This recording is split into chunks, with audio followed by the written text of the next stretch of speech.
या साधना वर्गामध्ये आपण ज्या गोष्टी शिकणार आहोत त्यापूर्वी एक प्रश्न तुम्हाला मी विचारतो. ओके, शांतपणे विचार करा, ऐका. तुम्ही कधी पाहिलंय का? ओके, जंगलातला कुठला प्राणी तंदुरुस्त राहण्यासाठी, फिट राहण्यासाठी व्यायाम करतो? फॉर एक्झाम्पल, हत्ती सर्वात बलवान प्राणी, बरोबर ना, ताकदवर प्राणी. कधी बघितलंय हत्ती सकाळ झाली, सूर्य उगवला आणि चालायला गेला, वॉकिंगला गेला? त्याशिवाय त्याची तब्येतच चांगली राहणार नाहीये. कधी बघितलंय हरिण सर्वात वेगवान प्राणी, चित्ता सर्वात वेगवान प्राणी, दररोज स्पीड मेंटेन करण्यासाठी सकाळी उठून रनिंगला गेलेत, मग दर महिन्याला मॅरेथॉन मध्ये भाग घेत आहेत? नाही. माकड, या झाडावरून त्या झाडावरून उड्या मारणारा, पूर्ण हाताचे स्नायू बलवान असणारा प्राणी. बघितलंय सकाळी उठलं की माकड जिम मध्ये जातं आणि डंबेल मारतं, ओके, इन्स्ट्रुमेंट वरती एक्सरसाइज करतं? नाही. ओके, पण तरी पण हे सगळे प्राणी कसे आहेत? उत्तम आरोग्यपूर्ण आहेत. ओके, मिनिमम डिसीज प्राणी आहेत. पण या पृथ्वीवरचा एक प्राणी असा आहे, मानव प्राणी, उत्तम तंत्रज्ञानाचा अभ्यास असणारा, वैज्ञानिक तंत्रज्ञानमध्ये अप्रतिम प्रगती करणारा, औषधाचा, ओके, फार्मसीमध्ये अप्रतिम प्रगती करणारा माणूस, आज टेक्नॉलॉजिकली ब्रिलियंट असणारा माणूस, चंद्रावरती यान उतरवणारा माणूस, मंगळावरती यान उतरवणारा माणूस, चंद्रावर पाऊल ठेवणारा माणूस, आज विविध आजारांनी का ग्रस्त आहे? साधा प्रश्न विचारा. जशी जशी टेक्नॉलॉजी वाढली असती, सायन्स वाढलं असतं, तसं तसं आपल्या आरोग्यामध्ये सुधारणा व्हायला पाहिजे होती, बरोबर का नाही? ओके, आज इथं तुम्हाला येण्याची गरजच पडली नसती. आपण जे काही शिक्षण घेतलंय, ग्रॅज्युएशन झालंय, पोस्ट ग्रॅज्युएशन झालंय, ओके, ते इनफ ज्ञान होतं आपल्यासाठी उत्तम राहण्यासाठी, पण नाही. ओके, कुठंतरी बिघाड झालाय, येते लक्षामध्ये तुमच्या? बिघाड झालेला आहे. मग हा बिघाड कशामुळे झालेला आहे? आपण स्वतःपासून दूर गेलेलो आहोत. आपण निसर्गापासून दूर गेलेलो आहोत.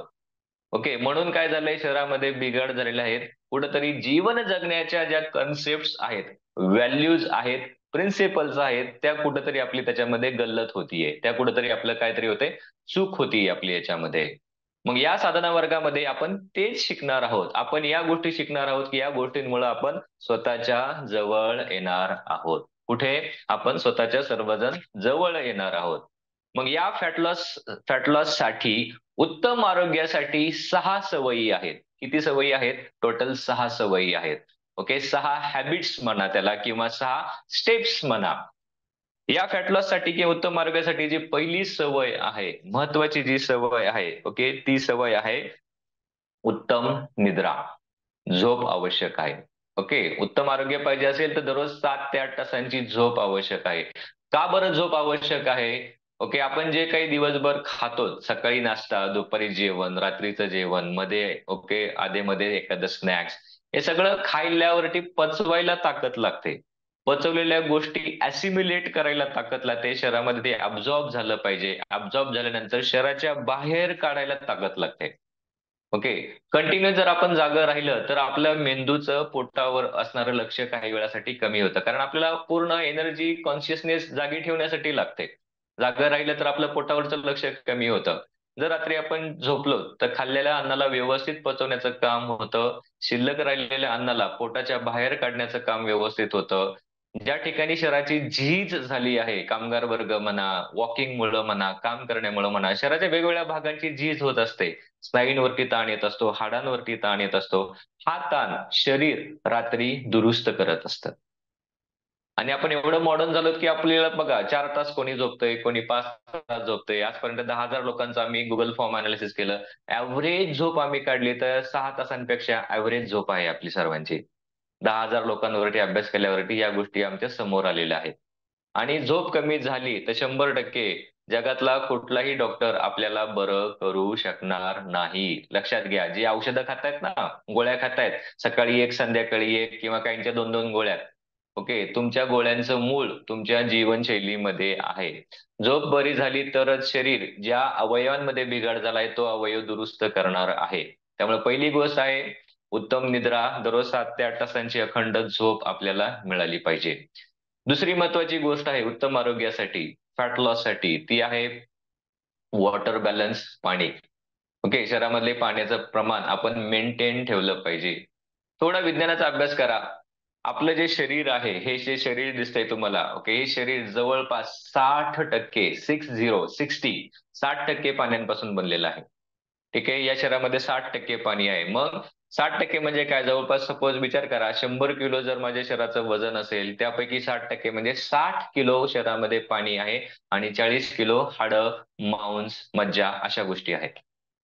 मग ह्या शरीरामध्ये जर 60% पाणी असेल, तर शरीरातले जे महत्वाचे काही अवयव आहेत, ओके, जसं की मेंदू महत्वाचा अवयव आहे, डोळे महत्वाचा व्हायटल ऑर्गन आहे, फुफ्फुस, हृदय, पूर्ण आतडी, किडनीज, ओके, ह्या ज्या सगळ्या गोष्टी आहेत व्हायटल ऑर्गन्स, हे व्हायटल ऑर्गन जवळपास 80 ते 90% पाण्यापासून बनलेले आहेत. गुगलवरती सर्च करा, तुम्हाला सर्व गोष्टी व्हॅलिड करू शकता माझ्या बोलण्यातल्या.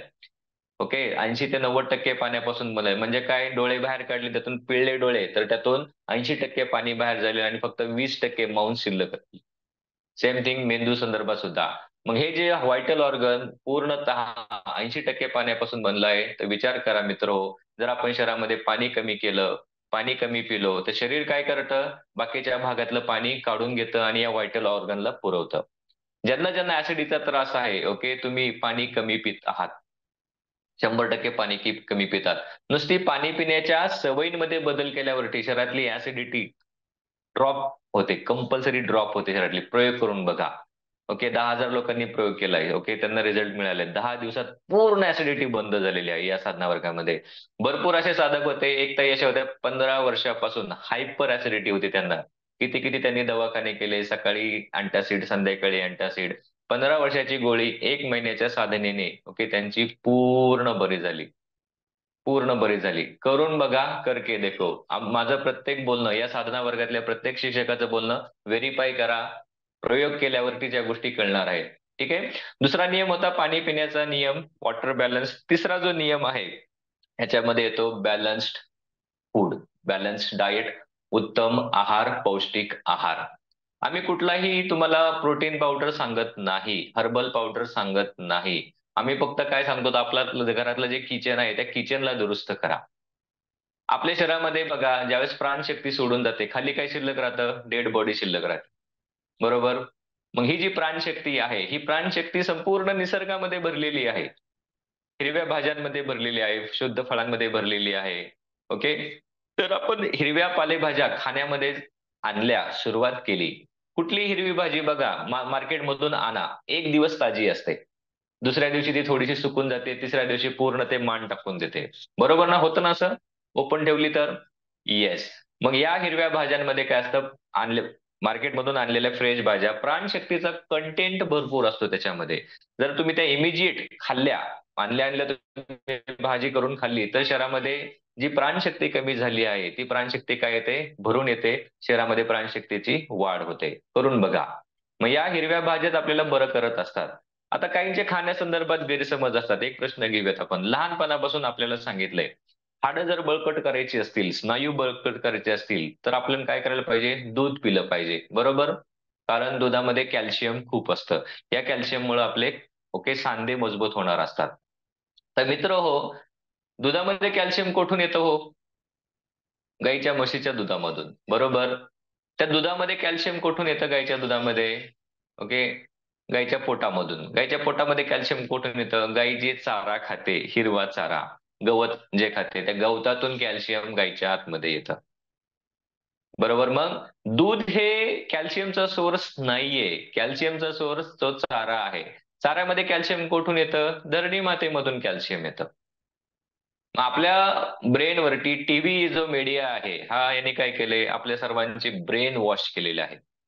ओके, रस्त्याने जाताना चहाच्या टपरीचं दुकान बघा. ओके, पिऊन तर बघा, एकदा प्याल, परत परत याल. हे वाक्य एका डोक्यात घुसलं, व्हायरस घुसला, की आपण आपली थॉट प्रोसेस बंद पडते. ओके, आणि आपण त्याच्या आहारी आपण जातो. तर या ज्या गोष्टी आहेत, तर कॅल्शियम त्या तुमच्या हिरव्या चाऱ्यामधून मिळतं जास्त. नेटवर सर्च करा, एक ग्लास 100 ml पाणी, 100 ml दूध आणि पालकाची एक गड्डी. नेटवर स्वतः सर्च करा. एका पालकाच्या गड्डीमध्ये एक एक ग्लास दुधापेक्षा 10 पट कॅल्शियम जास्त आहे. 100 पट नाही, 10 पट कॅल्शियम जास्त आहे. 100 ग्रॅम शेवग्याची भाजी पकडा. शेवगा माहिती सर्वांना, ड्रमस्टिक्स. ते 100 ग्रॅम शेवगामध्ये दुधापेक्षा 100 पट कॅल्शियम जास्त आहे. Do you know? अभ्यास करा. त्याचा नेटवरती डेटा सर्व आहे त्याच्यामध्ये. मग कॅल्शियमचा सोर्स दूध नाहीये. आणि मित्र हो, आत्ताचं दूध कंपल्सरी पिणंच बंद करा.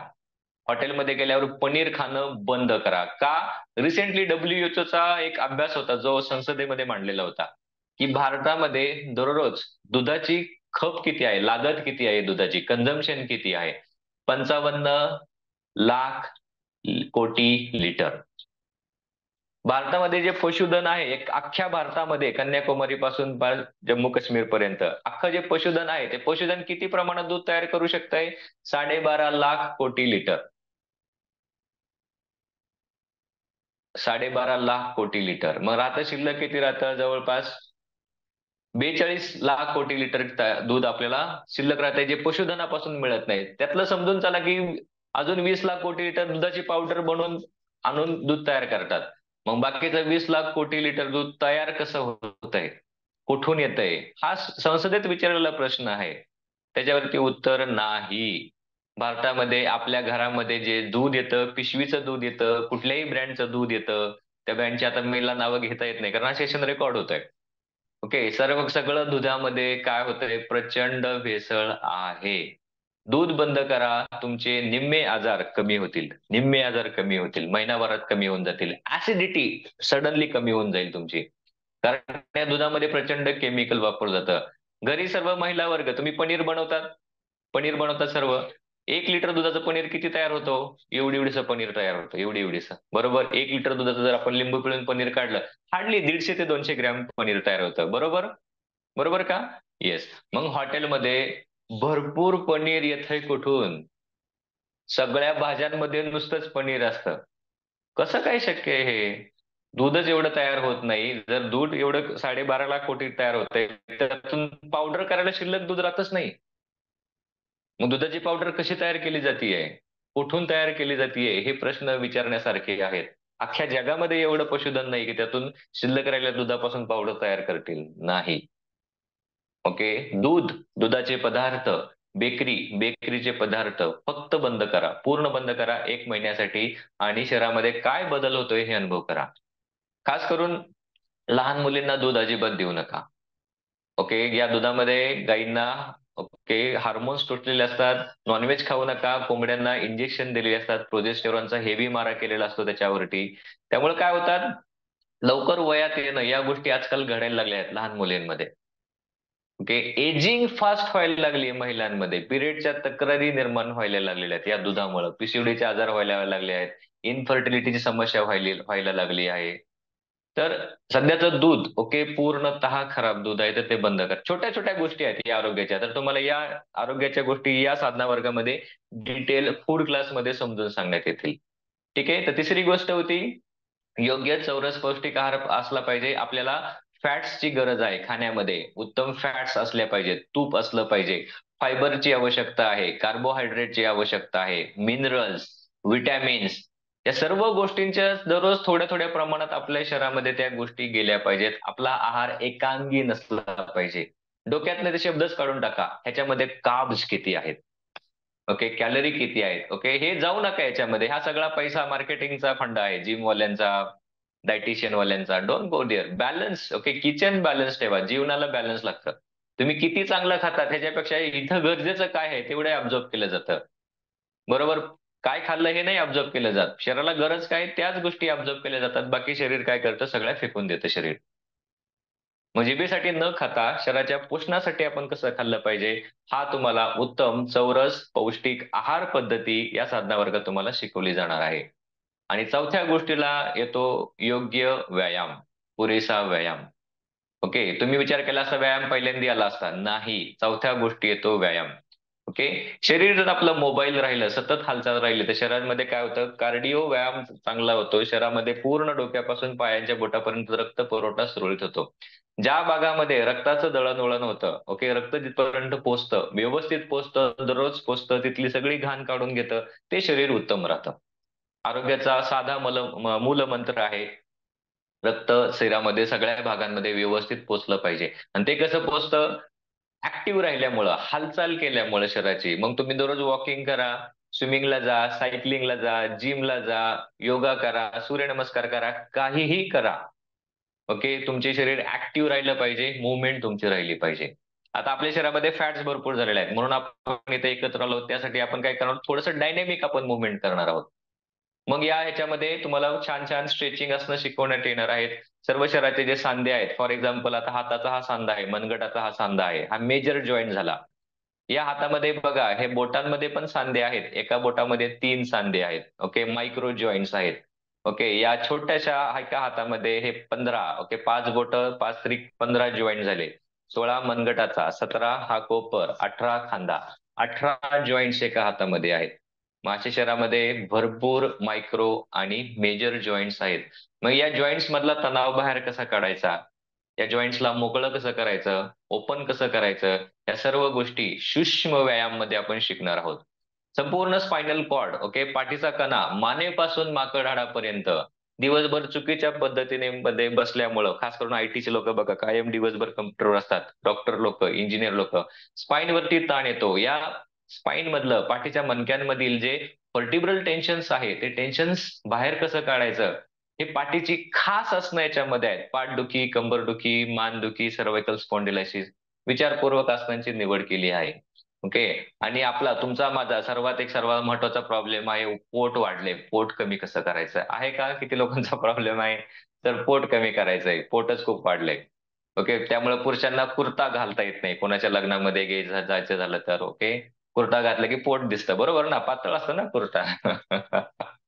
त्यावेळेस काय करा, मग जॅकेट घालाय करा. तर थँक्यू, थँक्यू.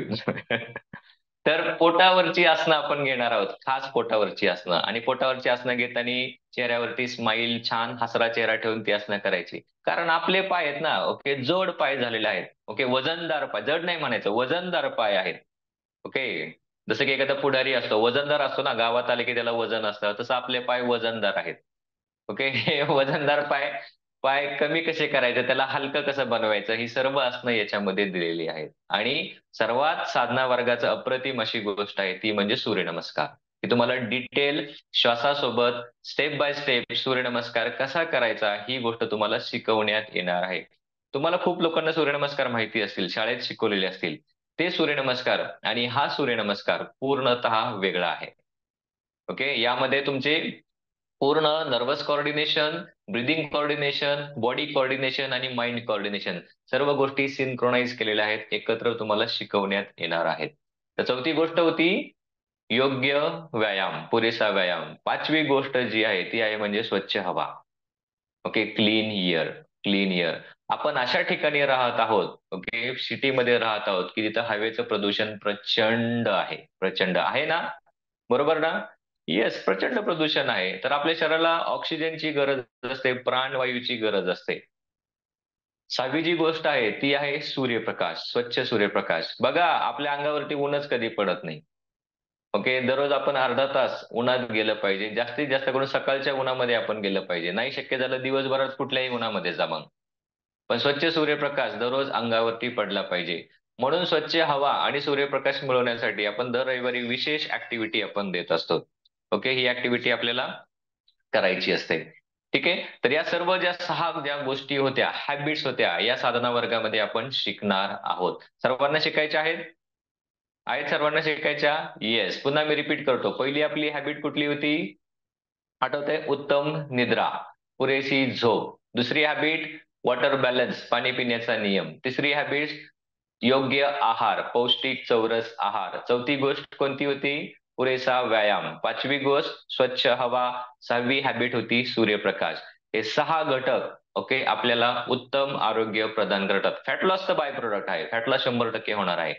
पण उत्तम आरोग्य निर्माण होणार आहे आपल्या विचारांमध्ये, थॉट्स मध्ये, भावनेमध्ये, फिलिंग्स मध्ये आणि ऍक्शन्स मध्ये अलाइनमेंट येणार आहे, फोकस येणार आहे.